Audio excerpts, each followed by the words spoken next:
Yeah. Yo, welcome everybody to the Mixed-Up-Mike Show. This is your host, Mixed-Up-Mike, the only show that brings you both interviews and live DJ sets in one place. And I am honored to have here the one and only Jack McDevitt getting attacked by Odin. Good afternoon. What's up, Odin? You gotta leave him alone, buds. Oh, it's okay. He's a big guy. I get it. Everyone knows Odin out there. The purring dog. Come on. Beat it. No. Beat it. What's up, man? How you doing? I'm doing really good. Thank you. Thank you for coming, man. I really appreciate it. I know you've had a busy day. Yeah. Couple interviews. Yeah, it's just running stuff around, you know. I hear you. So, you've actually done another podcast before on DJing.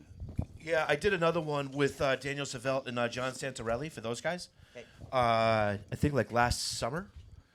So, and then I've done podcasts and stuff like that for probably like the last 6 or 7 years. That's awesome. So the online aspect of it is not new to me. Yeah. And I think it's just amazing what it's allowed people to do in the last like 3 years. Yeah. A lot of people, especially from the COVID lockdowns and stuff, ended up, starting a podcast and, things blew up for some people and, It was kind of cool to watch like a lot of big DJs that you would like pay huge money to go see like play in their bedrooms. Yep. And then watching guys that like had a ton of musical knowledge and everything else like this literally have no idea how to set this up at all. Yep. So you would see guys with like just their MacBook camera and like a little like running it off of their microphone for a long time before like people were like figuring it out. Yeah. I've had the advantage where my friend Pat Fontes was doing an online stream before I think anybody else I know was, starting in like 2012 and 13. So he'd have people go to his house and then play there. And then in 2016, we started Good D's DJ. So basically it was like an online 72-hour telethon. Yep. So we would have 48 to 72, but we'd have anywhere from like 48 to like 100 DJs in a weekend and just play the whole time. And nobody was doing it at that point. Yeah, you guys just did one not too long ago. Yeah, so we've, I think it was our 6th Christmas one. So we've done, I don't even know how many hours, a lot is the easy way to say it. But I think doing it online allows it to be a lot different because you're not worried about like a dance floor. You don't have to worry about what people are listening to. You don't have to worry about like a vibe. It allows you to kind of find a lot more about yourself that you wouldn't have had a chance to otherwise. Yeah. And by doing it like that, it exposes you to other people that you would have never had a chance to. And you also get to find people that you would have never seen before otherwise. Yep. So I think it's pretty awesome, and I think it's pretty cool. Like you've just finished your first year doing this, right? Yep. This is the last month of the year right here. Oh well, see, I feel fancy now. Yeah. So you're part of the year, So April 15th, man, come on up and celebrate with us at Flask. It's gonna be. That's a good time. It's gonna be a good time, man. I'm so grateful, starting this show last January and being able to do a minimum of 3 shows, average of 4 shows a month, and not have a repeat DJ. I feel very grateful for that. It's funny. You would you could throw a rock and hit a DJ, but it's trying to get them to actually come out and like do something is not always the easiest. Yes. And DJs aren't exactly what you would call the most reliable people in the world. But it's fun. Like you get to, especially what you're getting to do, like you get to like talk to them, kind of break it down with why people are doing it, etc. And then I'm sure everybody's got a different story of what brought them into it. Oh yeah, some of the stories have just been real inspiring, and some people have had a little more of tragic, but at the end they came out. Oh, it's okay. It's okay. No, I get it. You can't jump, buddy. You jump on one, you jump on all. Hey, get out of here. Sorry. No, it's okay. I get it. But I forgot where I was. I'll just go to the next. Oh, yeah. So, what got you into the house scene originally? So, when I got into DJing, I wasn't into house music actually at all. The only reason I was going to like raves and stuff like that at one point was actually just to pick up drugs. So I would just do that and like get stuff and then leave. Yeah. I was when I went Good to place to find them. Yeah, when I went to college, you had to join a club. Yeah. Like anything. And I was really kind of introverted at that point, which is kind of hard to believe at this point. But I joined the college radio station, and I was doing like hip hop. Nice. On Sundays. So I would do like a hip hop show for a while, and then through the radio station, you would have like hip hop acts come around, and I'd be like the MC, like announcing people like coming out, or the DJ in between. And I had no business of playing music in between some of these acts. Like, I mean, just I had no idea what I was doing. And then these guys from Japan that I had gone to college with started doing a house night in Providence in '96 or beginning of '97. And they had seen I had done like guest lists for like these hip hop things, but they didn't realize that the people were going out for the hip hop things were just going out because the bars were letting anyone under 21 drink. Yeah. And people just wanted to go get wasted. So that was the only reason people were even going out on guest lists. Yeah. So they brought me to this other club. That club let people under 21 drink. So I would just max out this guest list all the time. And then it was a guy, his name's Yuichi Murakami, and this other kid, Shuhei Yamamoto, were the two DJs. So the guys I learned how to DJ from were Japanese. Really? So wow. We kept doing this night with them for like 3 months. It was doing really well. So they decided to bring everybody to this club in New York called Twilo. And Twilo used to be on West 27th Street in the meatpacking district in Manhattan. So the guy that ended up actually helped breaking me as a DJ was this kid, Bradley Rose, was a promotion director there. And we went down to this club to go see Sasha and Digweed, which was like the last Saturday of every month. And the line was like 4 blocks long. I mean, it was just, and a Manhattan block is a tenth of a mile. So you're not talking like, you know, normal shit. So I got there, and I had no idea what to expect, and we didn't wait in line. I don't know if I say this now. I have never waited in a line to go to a club in my life. I have no idea what it's like to be a normal person. I didn't even know what most clubs I even played at cost to play at for a long time because until COVID, I actually never paid to go anywhere, which is ego aside, whatever. But going in to see Sasha and Digweed, I had taken like a pill, and I'd done like a bump of ketamine or something, and walked in and just couldn't fucking believe it. It was just like, this is the most ridiculous thing I've ever seen. Blown away. So I just sat, and I didn't even dance. I just sat and just watched. You could sit on the speakers. So the speakers were in these corners. The speakers were so big that 4 or 5 of us could sit inside a sub case. Oh, man. And you would sit side by side in these subs, and just like all you would feel is air go over you. Yeah. But you would sit on the edge of the speaker, and I just watched for hours and hours and hours and had just no idea what the fuck was going on. But I just knew I wanted that. So the club got out at like 10 o'clock in the morning, and then I went with Shuhei and Yuichi and this other kid, Hide, and then Takashi, and I can't think of the other kid's name that went with us. We went to like every record store in New York on Sunday, and I had no idea what I wanted to play. I didn't even know it existed. I just bought anything. And I would go there every fucking week and just go back to New York, go back to Twilo, and just buy more records and buy more records. So and I got really lucky because the kid Bradley that was actually Yuichi's roommate at the time was also the director. You ever heard of Limelight? Yep. Okay. So the first place I ever got to DJ at was Limelight. Really? So I was supposed to go down there. It was a Thursday in January. Oh, God, I want to say of 97.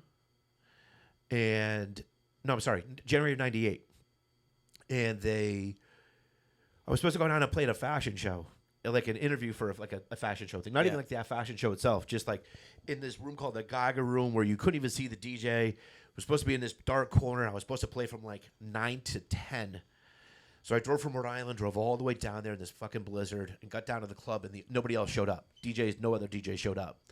But because it was New York, everybody when the Snowman wanted to go do shit, so the whole club was jammed, and they're like, "You got to go play in the main room." So I had brought all of my records with me, and then my first gig DJing ever was the main room at Limelight. That's awesome. So I kind of peaked like before I like literally first time out. Yeah. So I played there a couple more times, a couple more Thursdays, and then it got shut down, and I didn't have another gig for a while. And then Bradley, I kept playing for Bradley, like other clubs in New York for years, places like Speed, Tunnel. I played at this place, I can't believe I can't think of it right now, called Shelter, which was like a 5-floor spot, and I played on the roof from 10 o'clock at night until 10 o'clock in the morning every Saturday from Memorial Day to Labor Day. Wow. So I cut my teeth like pretty sharp quick. So I was driving from Rhode Island to go to New York or taking the bus to New York to go DJ, and I couldn't get a booking in New England. And then I started playing for Volume. I don't know if you know what Volume was. So I worked with Venom at a record store, and then Venom asked me to join Volume, and then I got into rave. So I was DJing at like giant New York clubs and then shitty New England rave and weeklies and stuff like that. So I was always kind of on each side of the fence. Yeah.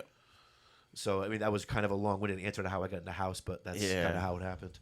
That's crazy, though. Like, you know, you were playing in New York, playing main rooms, but couldn't get a gig in New England. Yeah, it was. But you're talking before MySpace and Friendster and Facebook, so like it was all by who you know. You literally had to know people. Yeah. And I the first rave I ever really went to was the first one I DJ'd at. So I mean, that basically is how you fell into DJing as well, too. You know, kind of seeing. I didn't. I only became a DJ because I had to join a club. And I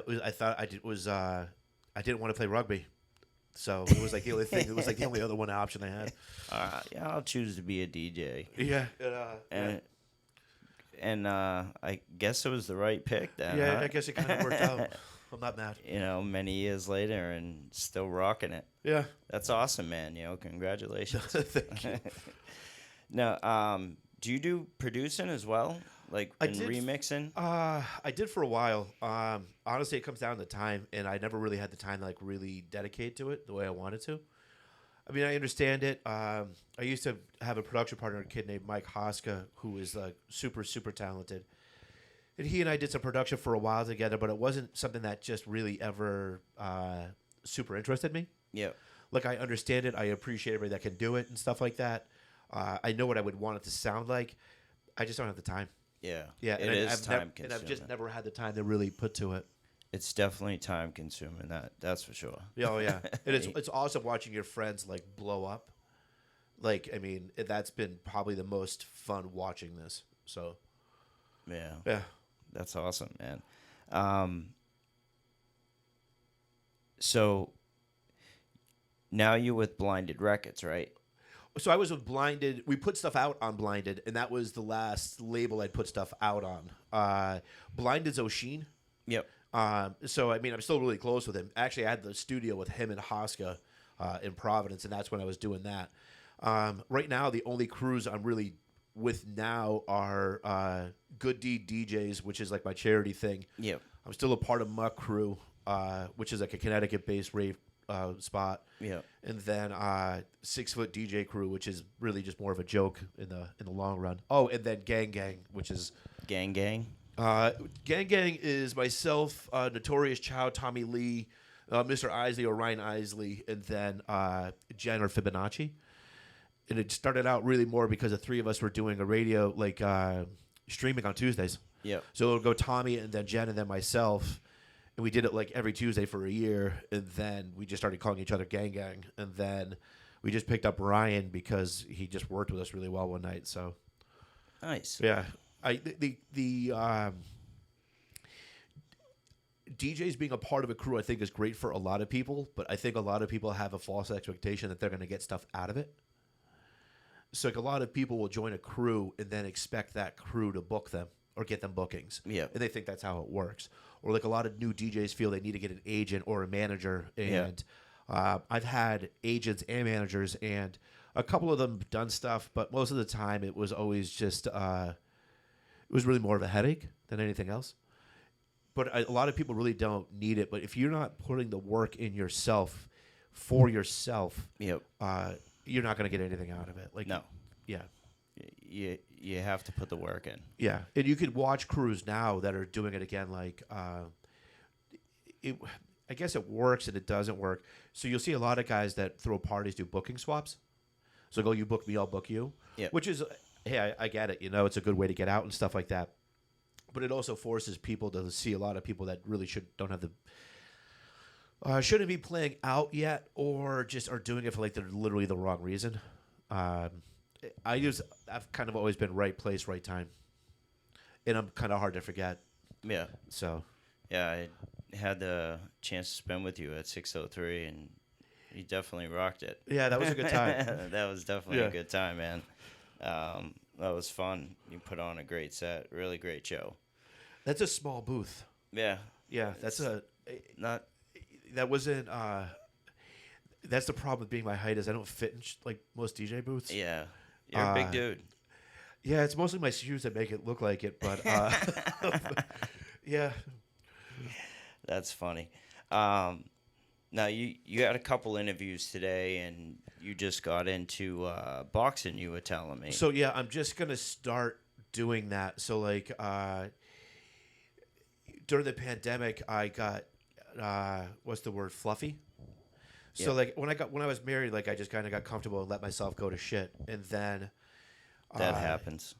I went to year before, I went to a festival in upstate New York. It saw a whole bunch of people my age that looked like shit, and was like, okay, I don't want to do this anymore.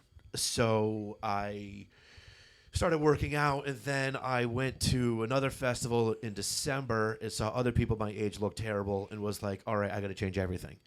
So I changed my diet, I changed my routine, and then just started lifting like crazy. And then today, I'm supposed to, after this, I'm supposed to go start taking like boxing lessons again.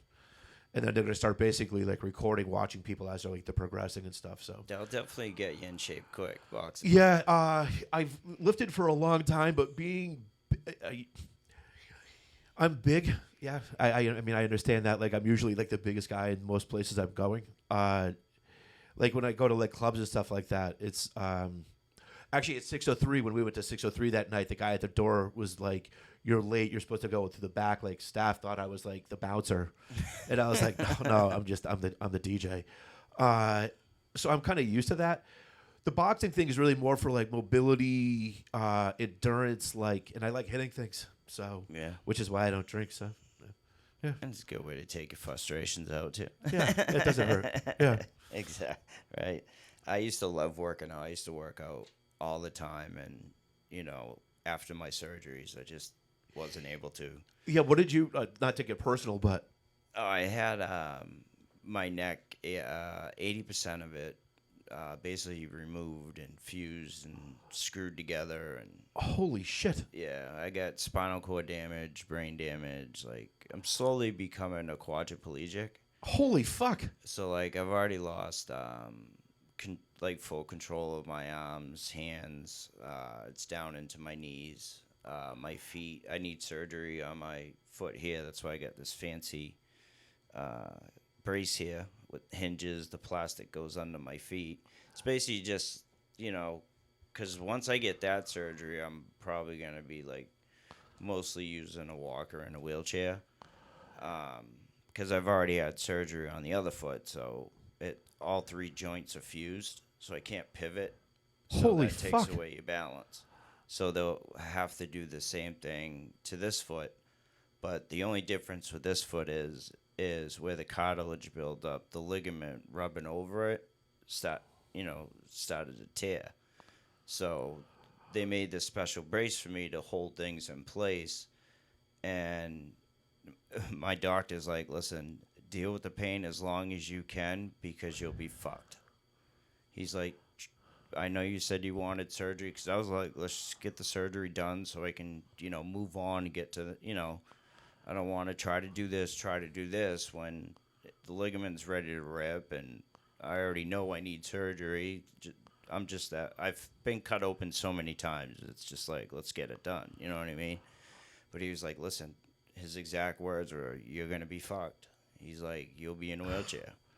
So I was like, all right, let's try your brace. So now it's deal with the pain as long as you can or until the ligament rips. So I honestly wasn't expecting that answer. A lot of people don't. Fuck. I'll say that. Yeah, that's just a couple things. I got more. God damn. So my friend Pat, I don't know if you remember who Pat Fontes was or knew who he was, had ALS and he passed away like almost 2 years ago. No, really? And I went from watching him being like fully mobile and everything else like this to obviously not. Yeah. Dude, the fucking testicular fortitude of you to like just you are handling it, even talking about it better than I would. Well, I mean, probably have said it so many fucking times that it's kind of like. Yeah, I mean, I don't mean to interview on your show, but no, yeah. like my mindset of it is it is what it is. Like I can't change it. There's no like pill that's gonna make me feel better. My daughters, you'll see them. They get home at 4:00. I have 3 girls, and as long as I get to see them, I'm happy, and I get to play music and listen to music I love, and even in a wheelchair, I can still sit down and spin. Oh yeah, no, totally.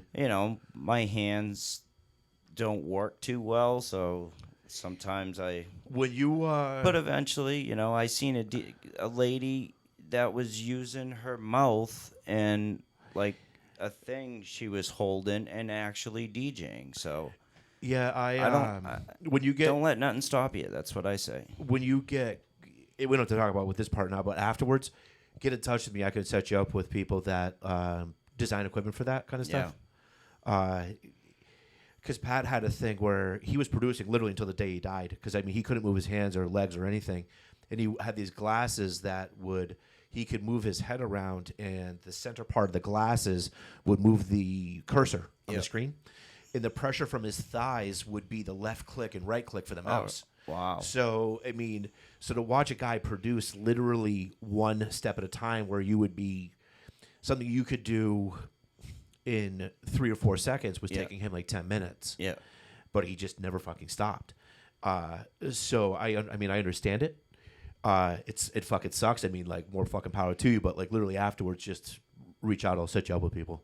Nice. Yeah. I appreciate it. Yeah. No, I mean, I know what it is. So, and I know what it is to want it. That was the other thing too. Like that was the other reason for like working out and everything, was like watching, there was so much shit I took for granted for so long. Like, I mean, just simply like walking, picking things up, moving around, breathing, like everything, that I just wasn't maximizing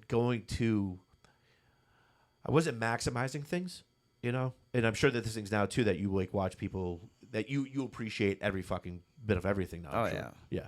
And I think one of the biggest things that bothers me is I can't be the dad I want to be, because I can't do those things with my girls.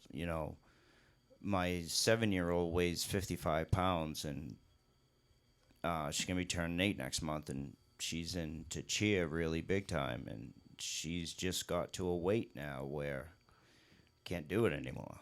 And fuck.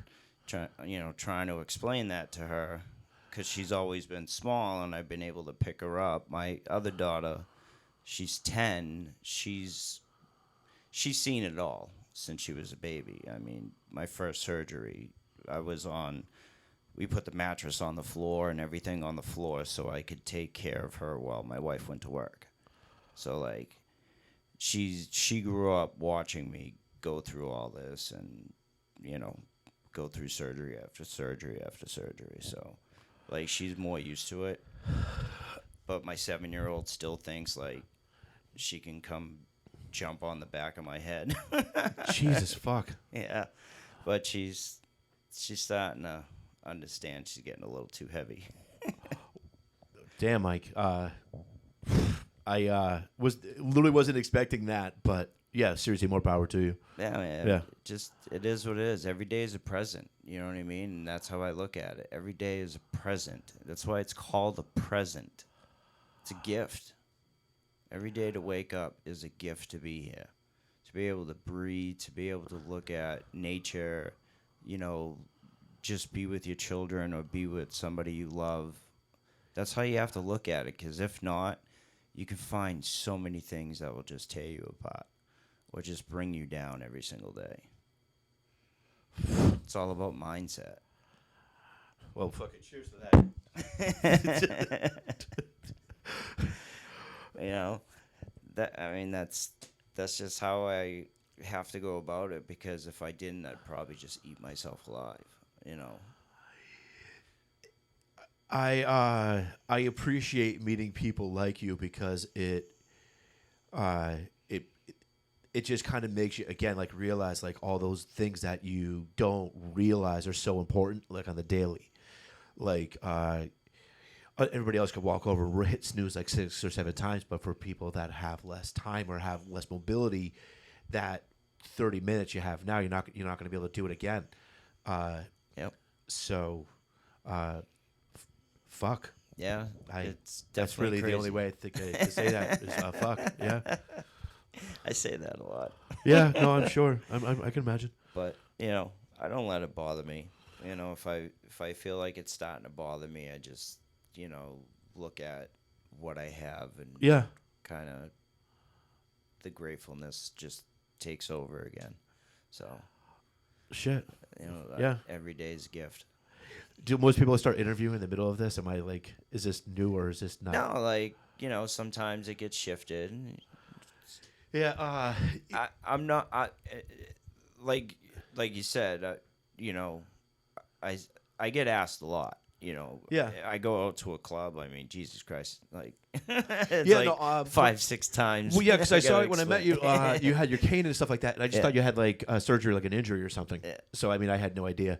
And then well, you had said something earlier, and I can't remember even what it was.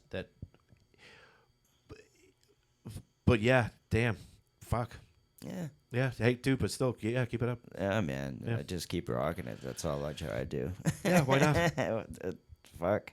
Nothing else, right? Shit. Where was it? Oh. So, what inspires you? So, this is a Because you've been in the game for a while. yeah, it's inspiration for me comes from a lot of different things. So, in the beginning, it was the people that I was around. That everybody was so excited. So, like, when you first started DJing, like, and the guys, if you had people that were learning at the same time, and if somebody figured something out, you wanted to fucking figure it out. Like, you wanted it too. Yeah. You know? And after that, it was finding different sounds and stuff. So, and then digging. Like, I used to take pride in, like, finding tracks that other people weren't finding. And I was a pretty shitty person about it too, because, like, I would work at a record store and find out a track existed and then tell people that I couldn't get it, even though I could, because I didn't want other people to have it. Or you'd go to Satellite on Tuesdays, and then they would just drop boxes. You would sit there and wait for, like, FedEx to show up and see all these boxes drop, and then you see everybody digging through them. And I would grab all copies of a track. So I might grab 100 records that are, like, I'm only 10 songs, but I'm grabbing 100 of them so that nobody else could listen to it, because if I liked it, I was buying all of it. And that's a shitty way to do things, but it was a way that, like, because at that point, there wasn't a lot of people playing what I was doing. Inspiration now, though, comes from, like, a lot of different things. Honestly, the pandemic woke shit up in me again. So, like, during the pandemic, I started playing, like, 8 hours a day again. And I was saying it to you before we started, like, I hadn't had a DJ setup of my own from 2006 2007 until 2016. So I mean, That's a while. yeah, I didn't have a setup. So, and the only time I would play is playing out, and I was playing out so often that I felt I didn't need to practice. Yeah. I thought I was so good, I'm not going to learn anymore. Like, I've got it. Like, this is it. Yeah. And then, Like you thought you hit your. like I plateaued, Yeah. you know. And then, I remember Midas. Yeah. Okay, so I lived with Midas for like 3 years. Oh, And really? So when I lived with Midas, like he and I would play together. If there's anybody that every DJ in the world coming up should do is live with a guy like a Midas, because you're gonna watch somebody do things that don't make any sense. Like you could take the same exact records, play them in the same exact order, and it's gonna sound like it's gonna sound like a jarbled mess. But when he does it, it always comes out like a jam band. Yeah. You know, it was like, and he just kind of was like a major inspiration, and like he made it so I felt like I didn't have to stay in one genre. Like I could play all over the place. So like when somebody asked me what I play, I started just making it up. Like I say, I play pirate, Viking, guerrilla techno, because I really don't know what I would call it. Yeah. I could play 4 or 5 nights in a row and never play the same type of track or the same type of music, but you would still know it's me. Yeah. You know, inspiration now comes from the people that are around me, wanting to learn things, seeing other people do stuff online. Like I still will watch DJ lessons from people. I'll still watch people like learn new things, and if I hear a new sound, I jump into shit. Yeah. And it's fun. Like my friend Tommy I say he's just starting, but I guess it's really been 3 years now. And I mean, 3 years to me in DJing is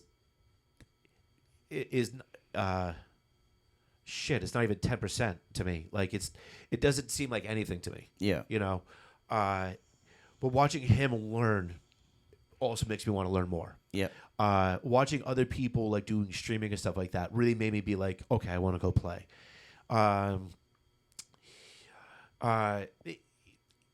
Just random shit. And I'm a complete spaz. Like, I mean, I'm fucking all over the place. Yeah. So movies will inspire me. I watch a shit ton of anime. That does for some reason. Big boobs always inspires me. Like, Yeah. you know, hey, it's just I'm Like the big boobs. yeah, I'm kind of a simple person in a lot of aspects, but inspiration just kind of comes from everything. Nice. Good days, bad days. Bad days, I'm way more aggressive. Yep. Good days, I'm just kind of happy-go-lucky. If I'm depressed, you can tell. Like, I mean, I pretty much wear my music on my shoulders. Yep. So Yeah. So I don't think I've had somebody ask me that before. Really. Yeah, I don't. Yeah, all Wow. the times I've had people ask me shit, I don't think I've ever had somebody ask me that. Wow. Yeah. I always like to know what inspires. Yeah, people. I never thought about it. You know, it's a good question because, you know, you never know what you're going to get for an answer, especially. But, you know, you go back and especially how technology has evolved, you know, going back from, you know, 2 turntables in your mixer to now, you know, these controllers and that can do so much. It's crazy. It's amazing. I adopted to technology pretty quick. So I went from playing turntables, and then this Stanton came out with this program called Final Scratch. And Final Scratch was before Serato and was it Tractor was the other one that had time coding? There was another one that came out too, but Final Scratch was terrible.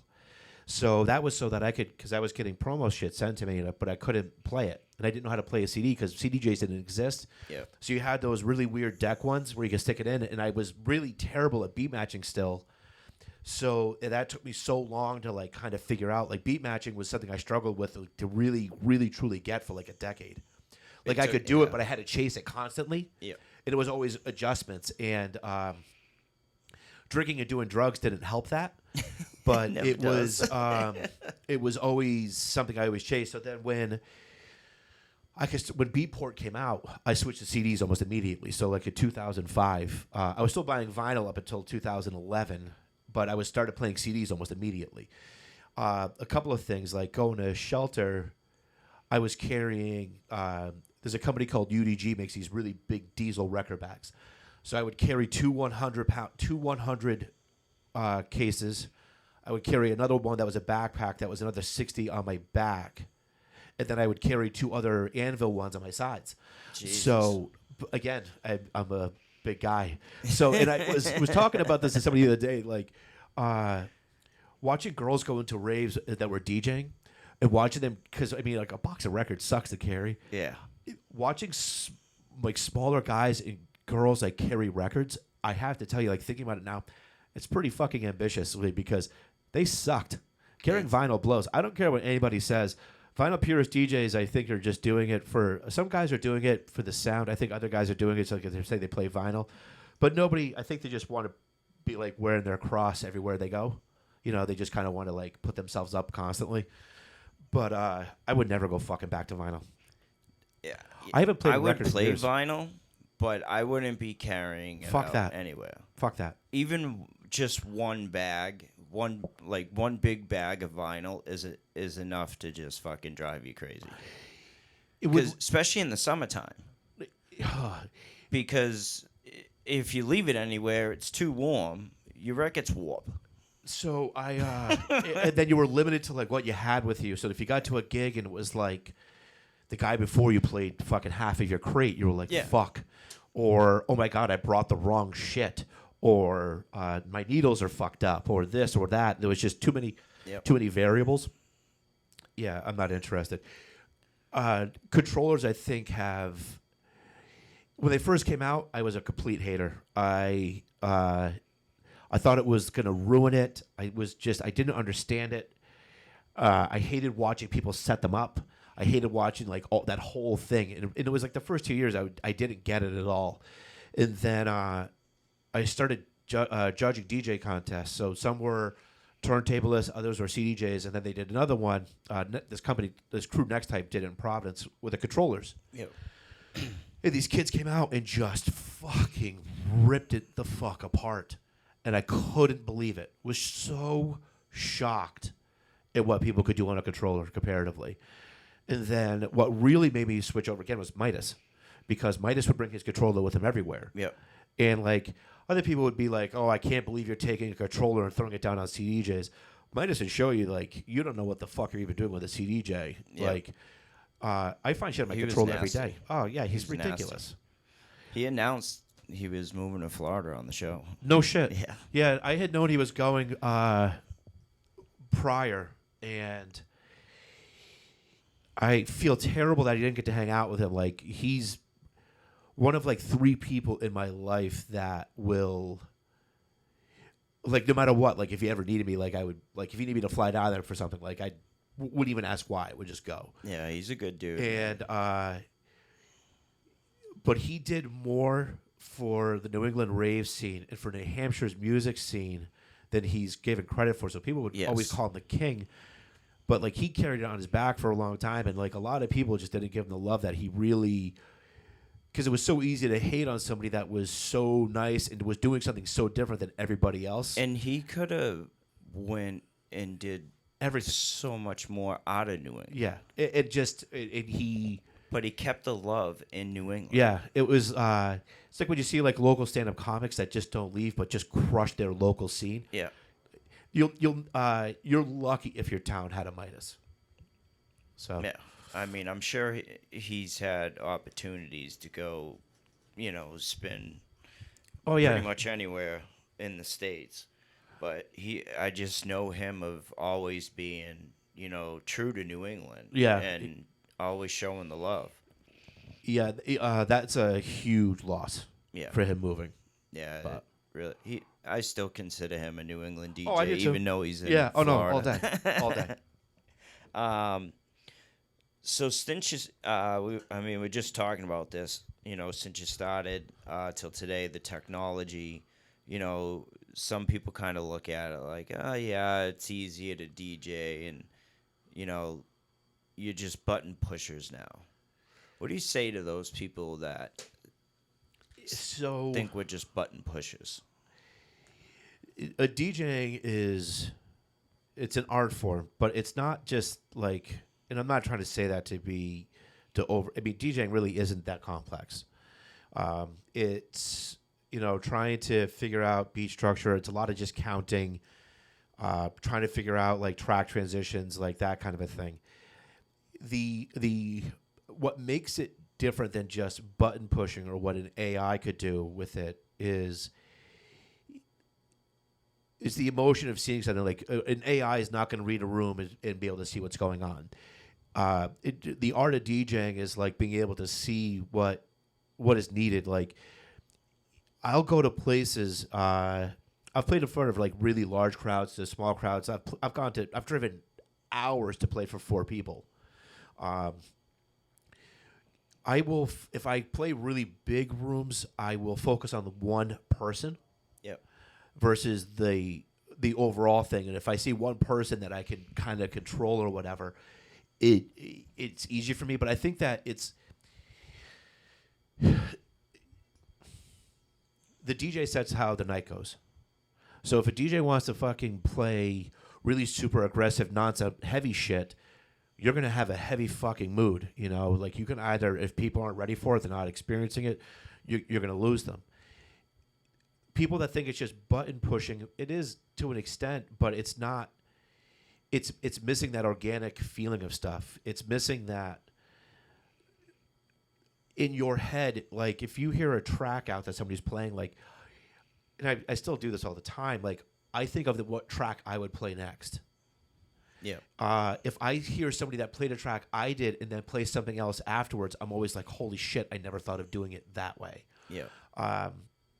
It's an expression. It's where some people are cooking. They have all the ingredients, everything else like this. They can put together a meal that's cohesive.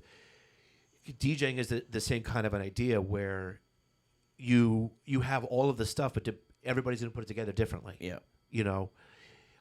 And I think that's really what, I guess it's really not so much an art form as it is an expression. There are DJs that are artists. I mean, like your James Abelias, your Crazes, like your guys that are doing something over the top. Your guys that are just doing like simple blending and stuff like that. I really think it's more of an expression. Yep. But DJing can be an art form depending on where you are as a DJ. It's one of the few things that I've tried to stop doing it a couple of times. I tried to stop doing it once because my family just like it was a family thing. It was just not going well, and then my ex-wife really, really hated it, and I thought I had to stop to like make people happy and stuff like that, and I was miserable. It's the only thing that has ever given back to me what I put into it, and a lot of other people I think don't. I have a lot of people that don't like me a lot, and I'm okay with that. I embrace it. I hope you all have a secret club. I hope you have a group chat where you share my status messages. I really do. No, I mean I mean it sincerely. Like I really could give a fuck less because nobody will ever say it to me. So I just really hope that you all are enjoying it from afar. And I wish to sincerely say to go fuck yourselves. But other than that, I'm fine.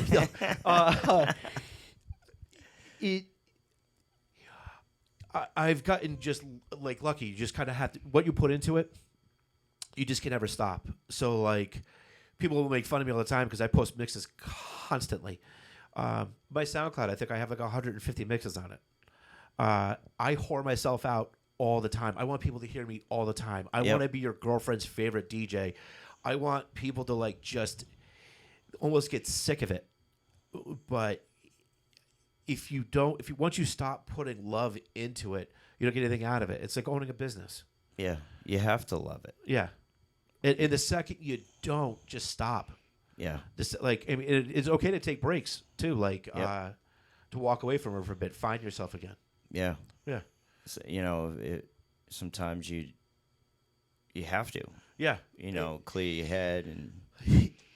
I think it's important. Yep, very important. So on that aspect, I'm going to completely flip this. Yeah. What would you say to an inspiring DJ? Somebody that was like starting out? Somebody just starting out, what would you say to them? What kind of advice? in the beginning, do it for you for the first couple of years. Starting to play out and then thinking that after 6 months you should start like DJing at home in your bedroom is the happiest you're ever going to be. It's don't rush to get started playing out. Don't rush it. Take your time. Figure out what your sound is. Figure out what you want to do. Be happy with what you have, because once you start playing out, it's not the same anymore. It's just not. It's something that you really just got to be sure you're doing it for yourself for the right reason, but also practicing is not something that you could take lightly. No. If you want to do this, you really need to put the fucking time in, especially starting out. So technology, there are two things with technology. I think that it's made it a little bit easier. It's made it easier, but I also think that it takes away two things that people are with a vinyl age didn't figure out. So beat matching is something that you can just do by looking at the number now. And I mean, I do it now too. I can look at what it is. I slide to it. I make a half a second adjustment, and that's the end of it.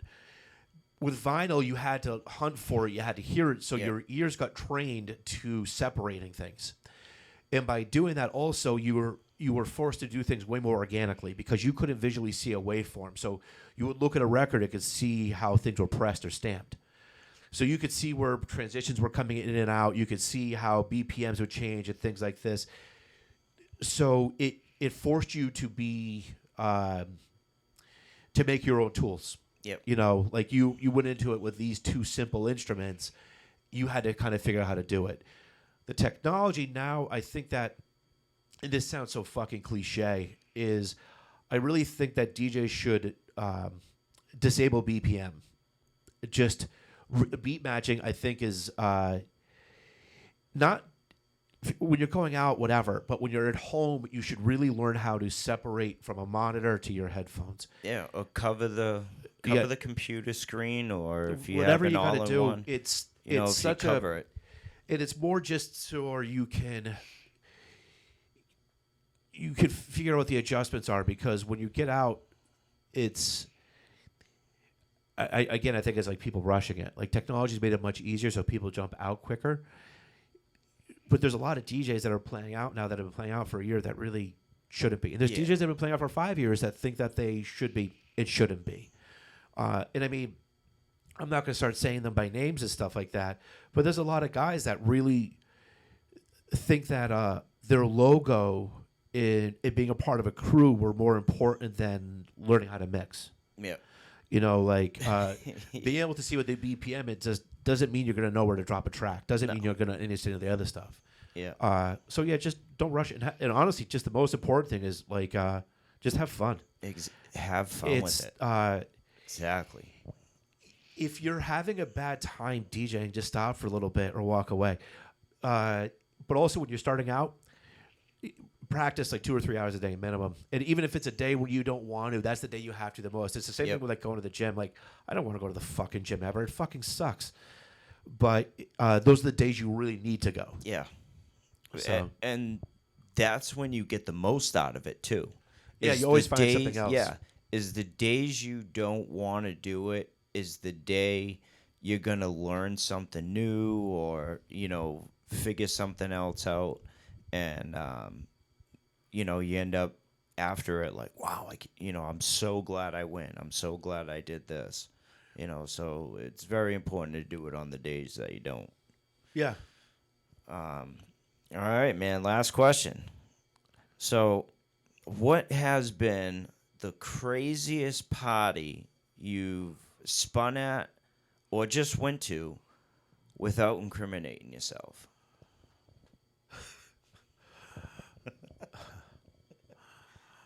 I got jacked up.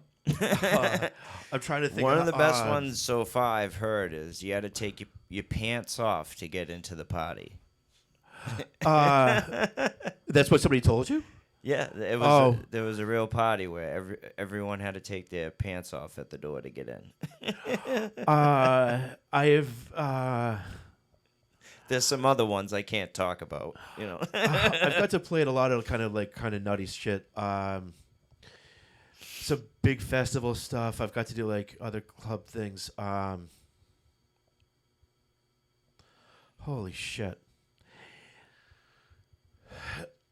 One of the coolest things I ever got to do was there's a party that my friend Scooby Carolyn and these other guys in upstate New York, God damn, was it Mass Appeal? What the fuck was their store called?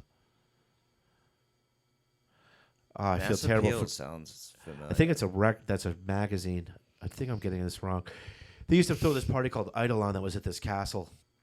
And it was... at a castle? Yeah, in upstate. And pouring ass rain and like just a big giant sheet lays open. I think I was on a sheet myself, so that probably wasn't. I've got to do a lot of really cool. With this kid Melee, I used to do stuff with Red Bull. We got to play snowboarding contest in the side of Waterville, so like you'd have people jumping over your head. I know him. Yeah, so Melee. that was wild shit. Playing at Limelight, playing at like Crowbar, playing in like other cities has always been.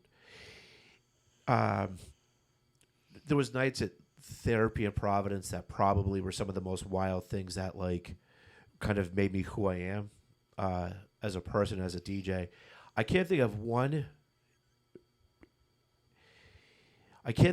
thing that would just jump out as just being like the most wild experience I've had. I can't even tell you what like the best gig I would have been just because so many of them have been so different. Yeah. I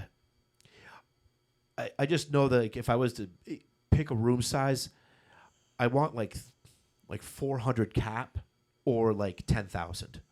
I don't even want in between. I just want like I'd like to be able to run a room that size, but I'd love to be able to. I haven't played a giant crowd in a long time. I'd like to do that one more time just to see. Because when I did it the first time, I don't think I had the wherewithal or the ability to really move it the way that I could now. Yeah. I kind of like you look back as like a regret, like not as a regret, but like I want another one. Yeah, I want a shot rematch. at it. Yeah.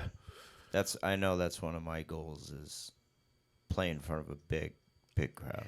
Yeah, I remember like almost throwing up, wanting to throw up doing it. Yeah. Yeah, because I don't get nervous DJing, like playing out at all. Like it doesn't. It's been a very long time. Yeah. I miss that. Like butterflies, my fucking handshaking. Like I'm not gonna say their names, but like last year we did a tag team in Mass. 2 old DJs, 2 new DJs, and the 2 new DJs were watching what the other guy and I were doing, and the other guy and I were like literally showing off for each other, like everything we could do. Yeah. And the other guys were literally going on after us, like, "Oh my god, like what the fuck are we about to do here?" Like, and it was fun to watch, like people stress. Yeah. And I forgot that I miss that. I miss that like anxiety of like walking out. Yeah. And it's funny, like I never know what I'm gonna play, and I think that makes it more fun. But it, yeah, I don't know. I really don't know how to answer that one. Yeah. And every time I go and play, I'm always bringing new music. Like, yeah, I'm the same way. I don't like. If I had just 1 gig a month, it would always be new music, or 5 gigs a month, new music. Every time. I have to do that right now because I lost my whole collection, so I'm having to rebuild, and I've been really. It's I have all of it, but I just haven't put it together because I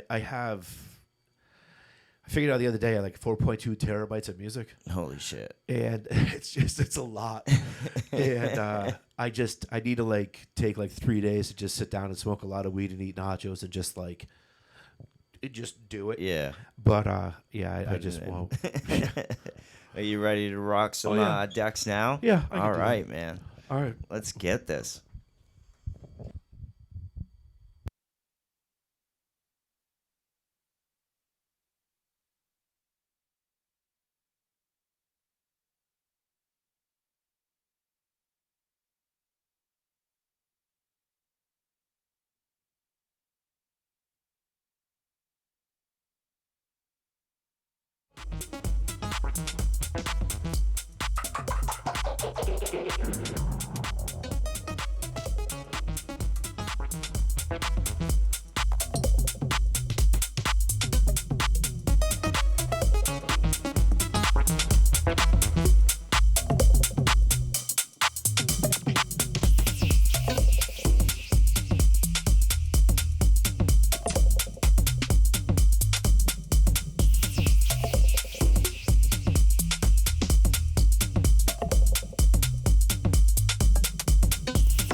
You can't control me.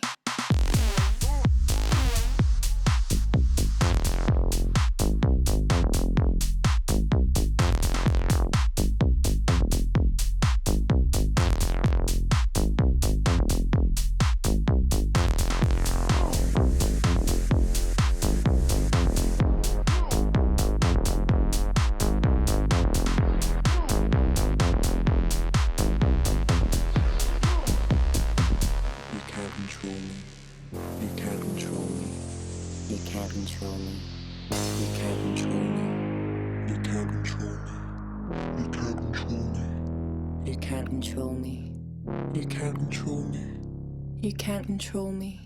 You can't control me. You can't control me. You can't control me.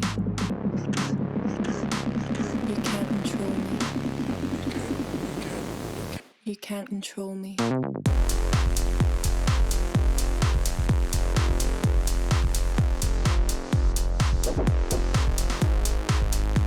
can't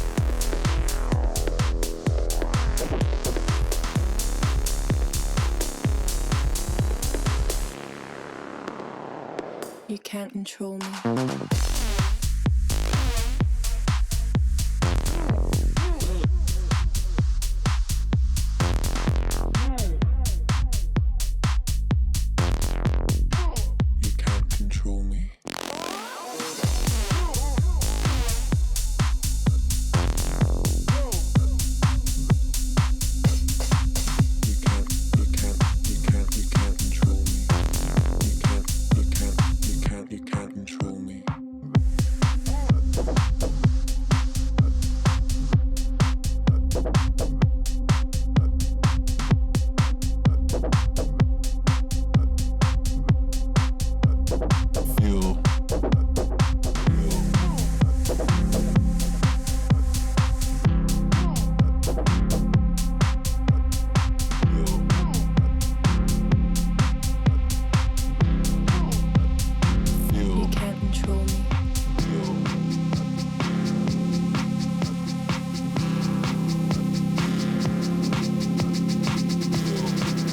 Feel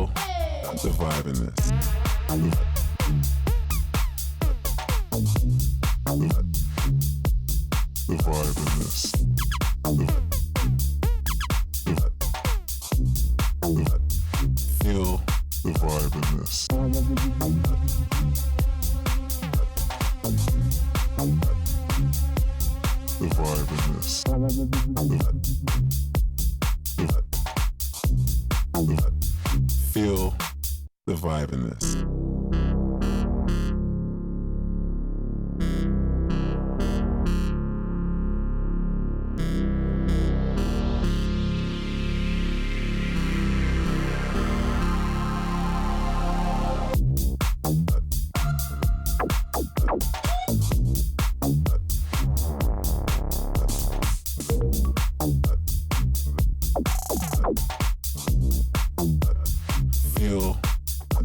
in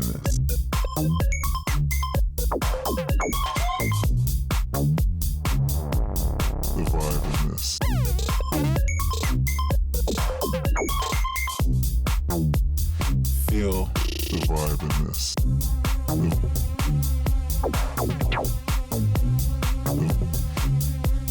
The vibe in this.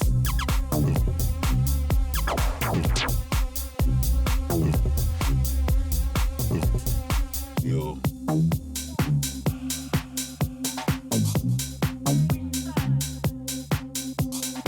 Yo.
The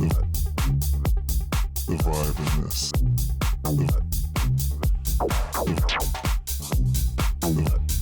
Feel the vibe in this.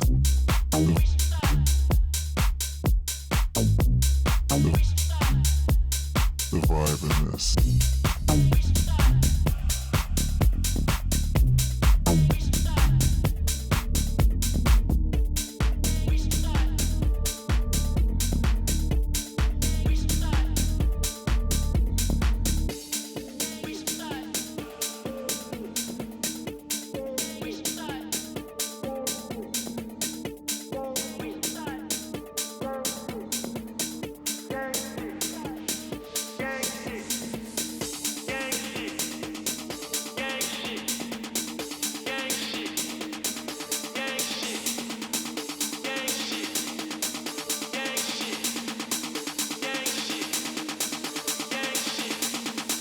I'm sorry, we strictly gang shit. You ain't gang, look at who you came with.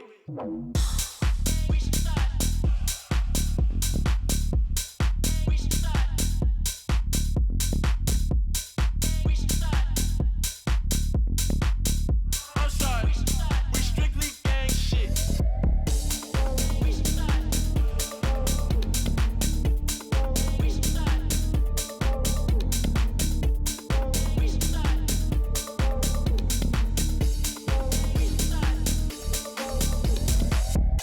I'm sorry, we strictly gang shit. You ain't gang, look at who you came with. I'm sorry, we strictly gang shit. You ain't gang, look at who you came with.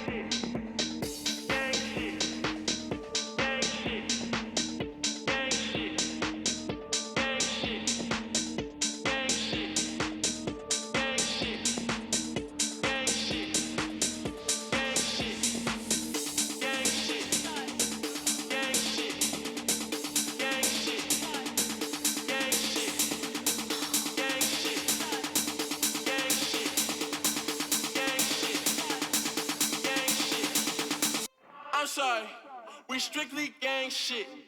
You ain't gang, look at who you came with.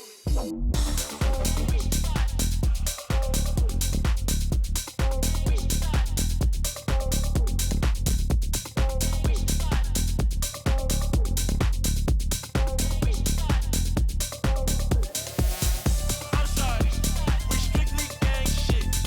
You ain't gang, look at who you came with. I'm sorry, we strictly gang shit. You ain't gang, look at who you came with.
feeling the force. Now I see ya, I need ya. Come over, I'll teach ya. Forget who you know, amnesia. Go higher, go deeper. Don't give up when I freeze up. Go off the cup, but don't ease up. I'll show you love with no meter. One drop of us, so come lead us.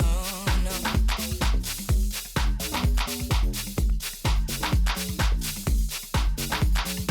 Rhythm. Rhythm. Sound.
Dance or die.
dance or die.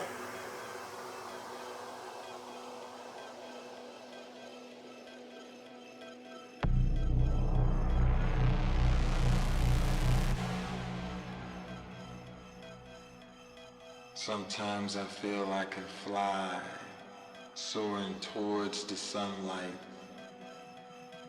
dancing on a cloud. Dancing gives me life. Crazy as it seems, I'm a prisoner of my dreams. Music takes me higher. Dancing sets me free, free, free, free, free, free, free.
I know they look your face.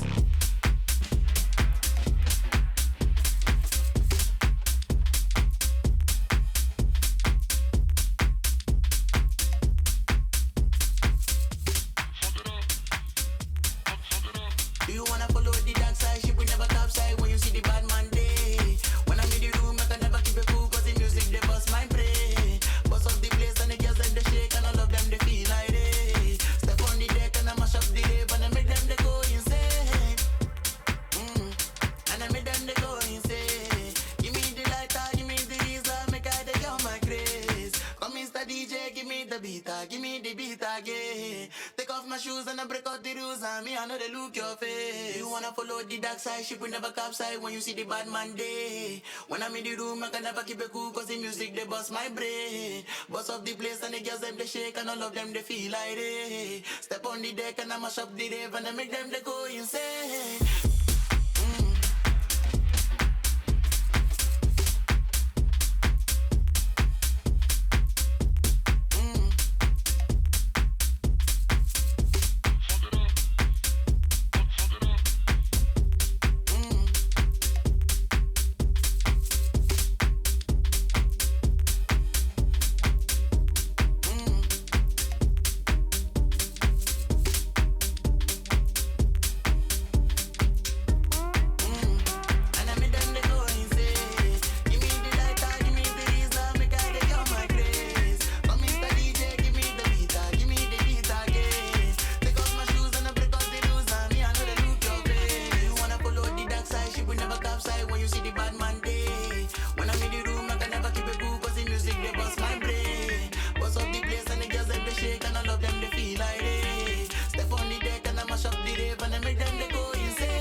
And I make them they go insane. Give me the lighter, give me the reason, make I take out my grace. Come Mr. DJ, give me the beat again. Take off my shoes and I break out the rules and make them they go insane.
Jack McDevitt.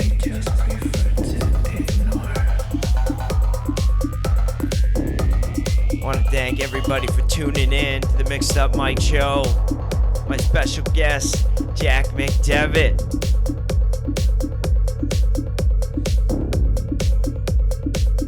Thank you, man. I really appreciate you coming on, driving up here. My pleasure. I had a really good time. So, thank you to Mike. I'm glad that it was part of your first year. Congratulations. Be sure you put a date on your flyer. Yeah, I gotta do that. I gotta get that done. New flyers coming out soon, very soon. Within the by tomorrow at the latest. New flyer. And next Sunday, 3 p.m., MixedupMike Show with DJ Lucistic. That's right, co-founder of the AMF Audio Manipulation family will be in studio. Make sure you keep your eye out for that one. Also, February 17th, if you're up in the Portland area, Spring Point Tavern, I have Will You Be My Dirty Valentine? I got open decks from 8 to 9:30, and after that, it's time to get dirty with Dirty T and myself, laying down those sexy booty house breaks that are gonna want to make you grind and whine depending on how you're having your Valentine. So make sure you check that out. Till next time, I'm out. Thank you so much for tuning in. Much love. Peace.